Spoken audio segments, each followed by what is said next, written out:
Bəli, əziz tələbələrim, bugünkü mövzumuza, yəni adi onluq kəsrə aid bəzi misallar sizə, maraqlı misallar sizə tanış eləmək istəyirəm.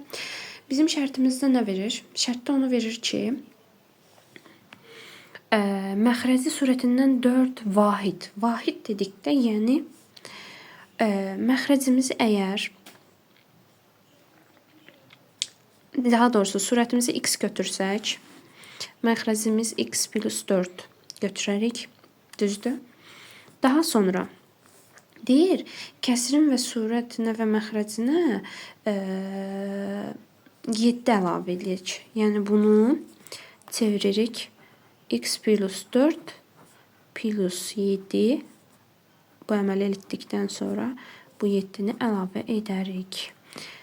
Daha sonra x plus 11. Burada da x olacaq. Bunu tapdıq. Deyir ki, bu kəsir, yəni aldığımız kəsir x plus 7, x plus 11 bərabərdir. 8-də 7-yə bərabərdir. Yəni buna bərabərdir. 8-ə 7-yə bərabərdir. Bu zaman nə edirik? Bu zaman onu eləyirik ki, biz daha sonra biz nə edirik? Çarpaz vururuq. Ən rahatı.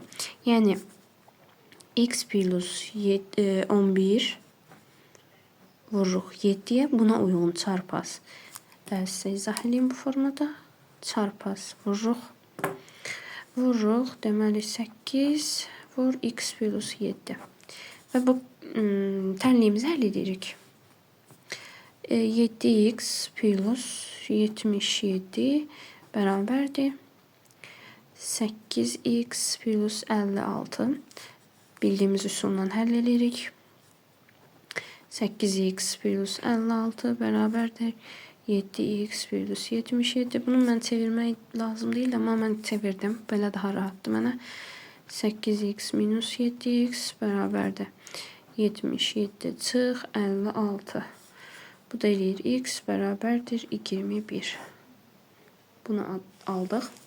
Daha sonra deyir ki, bu kəsiri tapın. Bizdə nə istəyir? Kəsiri tapmamızı istəyir.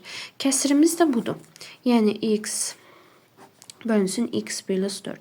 Gətiririk, x-imizi yazırıq yerinə. X-imiz nədir? 21. 21 plus 4.